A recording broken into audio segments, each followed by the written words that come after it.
हमारे चैनल पर। मैं हूं आपके साथ शिप्रा सैनी।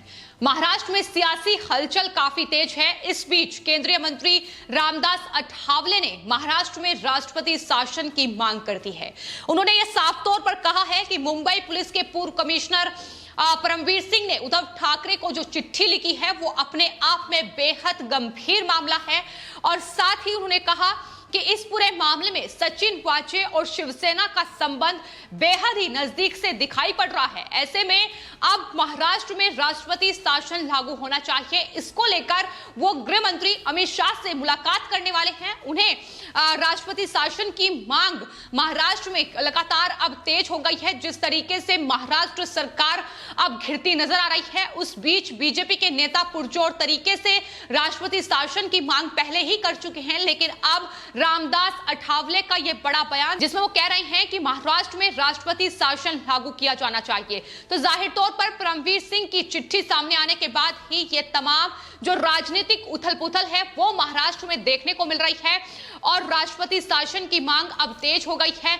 महाराष्ट्र में महाविकास आघाड़ी सरकार रहेगी या नहीं, ये एक बड़ा सवाल बना हुआ है। जिस तरीके से शिवसेना के नेताओं के सीधे संपर्क अब सचिन वाजे के साथ सामने आ रहे हैं, क्योंकि सचिन वाजे शिवसेना का एक हिस्सा रह चुके हैं। ऐसे में सचिन वाजे को लेकर जो बड़े खुलासे हो रहे हैं वो तो एक और महाराष्ट्र में शिवसेना के लिए मुसीबत का काम कर ही रहे हैं, लेकिन दूसरी ओर परमवीर सिंह की चिट्ठी ने कहीं ना कहीं अब महाविकास आघाड़ी सरकार की टेंशन को बढ़ा दिया है। एनसीपी प्रमुख शरद पवार और उद्धव ठाकरे लगातार बैठकों का दौर महाराष्ट्र में जारी है। बैठकें लगातार हो रही हैं, लेकिन जो बड़ा आरोप गृह मंत्री अनिल देशमुख पर लगा है, उसके बाद अब कहीं ना कहीं महाराष्ट्र में यह सरकार पूरी तरीके से बिखरती नजर आ रही है।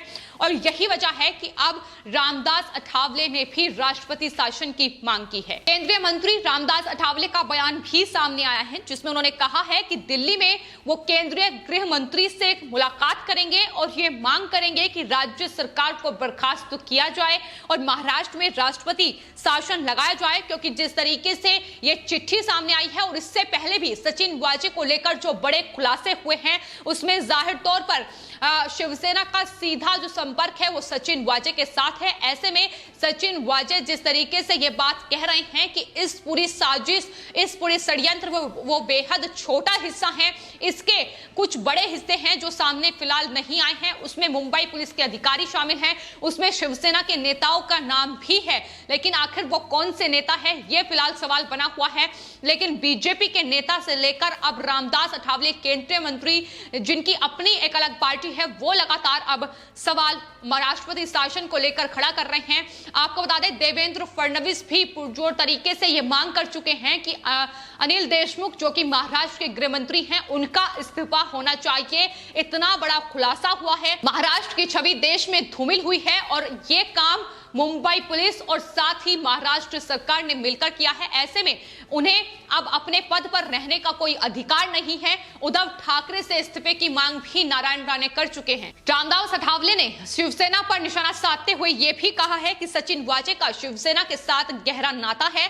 शिवसेना ने उसे बचाने के लिए दरअसल वजह को वापस लाने की कोशिश भी की है। उन्होंने कहा कि मुकेश अंबानी जैसे उद्योगपति को निशाना बनाना साफ तौर पर यह दिखाता है कि कितना बड़ा षड्यंत्र, कितनी बड़ी साजिश देश के सबसे अमीर उद्योगपति के खिलाफ रची जा रही थी। रामदास अठावले ने यह मांग की है कि दरअसल इस पूरे मामले की निष्पक्ष जांच होनी चाहिए। आखिर कौन से वो बड़े चेहरे हैं जो इस पूरी साजिश का हिस्सा हैं, वो बेनकाब होने बेहद जरूरी है। जाहिर तौर पर यही बात देवेंद्र फडणवीस भी कह चुके हैं कि आखिर सचिन वाजे और परमवीर सिंह जैसे अधिकारियों का पॉलिटिकल बॉस कौन है, ये बेनकाब होना बेहद जरूरी है। एनआईए को किसी भी दबाव में नहीं आना चाहिए। हालांकि राष्ट्रीय जांच एजेंसी जिस तरीके से इस पूरे मामले में जांच कर रही है, जांच का दायरा हर रोज बढ़ रहा है, लेकिन दबाव कितना होगा इसके जिक्र भी देवेंद्र फडणवीस की ओर से किया गया है कि महाराष्ट्र सरकार की ओर से जाहिर तौर पर एनआईए पर दबाव बनाने की कोशिश की जाएगी, लेकिन एनआईए को वो नाम सामने लाने चाहिए जो इस पूरी साजिश का हिस्सा है और महाराष्ट्र सरकार बेनकाब होनी चाहिए। जो षड्यंत्र उन्होंने इतने बड़े पैमाने पर मुंबई पुलिस के साथ मिलकर वो रच रहे थे, उसे जरूर सामने आना चाहिए। ये लगातार मांग की जा रही है। तो एक तरफ केंद्रीय मंत्री रामदास अठावले ने ये बड़ी मांग राष्ट्रपति शासन की महाराष्ट्र में की है।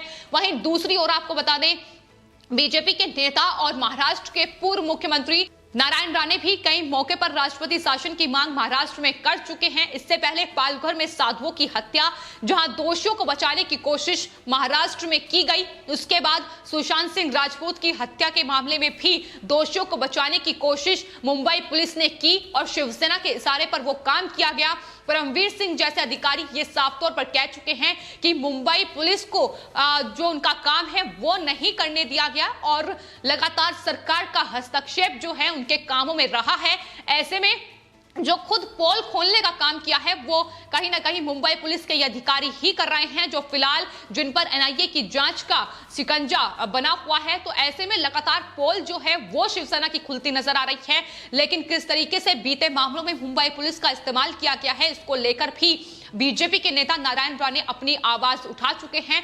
राष्ट्रपति शासन की मांग एक बार फिर से उनकी तरफ से की गई है। आपको बता दें, इससे पहले नारायण राणे जो कि बीजेपी के सांसद भी हैं, उन्होंने उद्धव ठाकरे पर कई गंभीर आरोप लगाए थे। उन्होंने कहा था कि महाराष्ट्र में उद्धव ठाकरे सरकार ठीक से कार्य नहीं कर रही है और यहां पर वही होता है जो अधिकारी चाहते हैं। सीएम उद्धव ठाकरे पर उन्होंने सरकार को सही तरीके से नहीं चला पाने का आरोप लगाया था। नारायण राणे ने यह कहा था कि मुंबई में देश के सबसे बड़े उद्योगपति मुकेश अंबानी भी असुरक्षित हैं, तो आखिर उस जनता का क्या होगा जिसकी सेवा, जिसकी सुरक्षा करने की जिम्मेदारी मुंबई पुलिस और महाराष्ट्र सरकार की है। उन्होंने कहा था कि अगर ऐसे मुंबई पुलिस अपने पास ऐसे गोला और बारूद रखेगी तो आखिर किस तरीके से हम मुंबई पुलिस या फिर किसी भी पुलिस से ये उम्मीद कर सकते हैं कि वो जनता की सेवा और सुरक्षा बखूबी तरीके से कर पाएगी।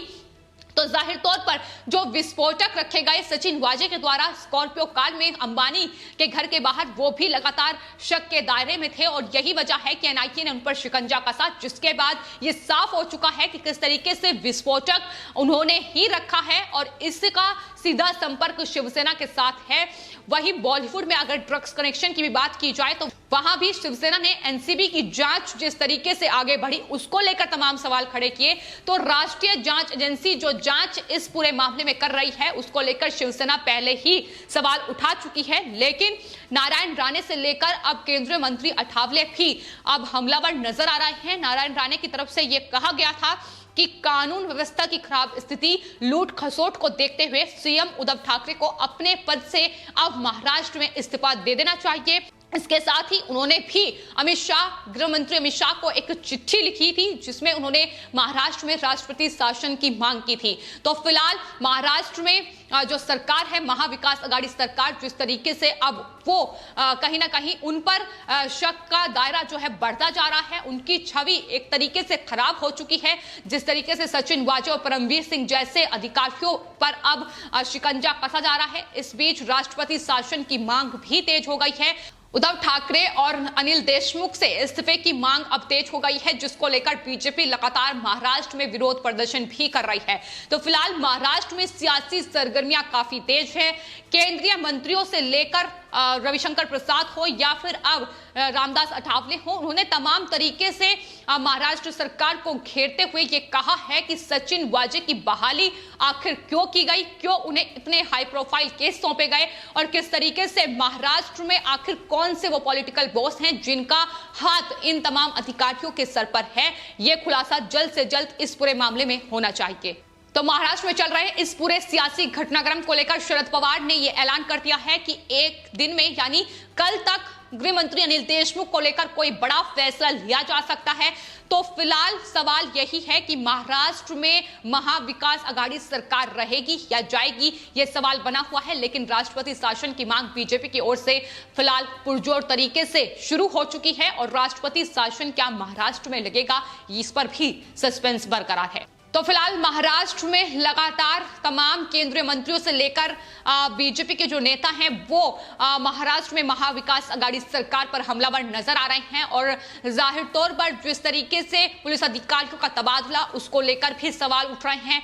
वहीं जिस तरीके से भ्रष्टाचार का ये बड़ा मामला सामने आया है, ऑपरेशन लूट, इसे कानून मंत्री रविशंकर प्रसाद ने करार दिया है और कहा है कि दरअसल उद्धव ठाकरे को तमाम जो सवाल उठ रहे हैं उनका जवाब देना चाहिए। क्योंकि लगातार वही अब घिरते इस पूरे मामले में नजर आ रहे हैं। सचिन वाजे के साथ शिवसेना के क्या संपर्क हैं, इसको लेकर फिलहाल सबसे बड़ा सवाल बना हुआ है। उनकी बहाली को लेकर सवाल बना हुआ है कि आखिर कोरोना का बहाना लेकर सचिन वाजे जैसे अधिकारियों की बहाली क्यों की गई, आखिर इसके पीछे उद्धव ठाकरे सरकार की मंशा क्या थी, उस मंशा पर लगातार सवाल उठ रहे हैं। तो इस तमाम सवालों के जवाब उद्धव ठाकरे सरकार को देने होंगे। और फिलहाल सवाल यही है कि क्या महाराष्ट्र में जो राष्ट्रपति शासन की मांग पुरजोर तरीके से शुरू हो चुकी है, वो राष्ट्रपति शासन लगेगा या फिर नहीं, ये देखना होगा।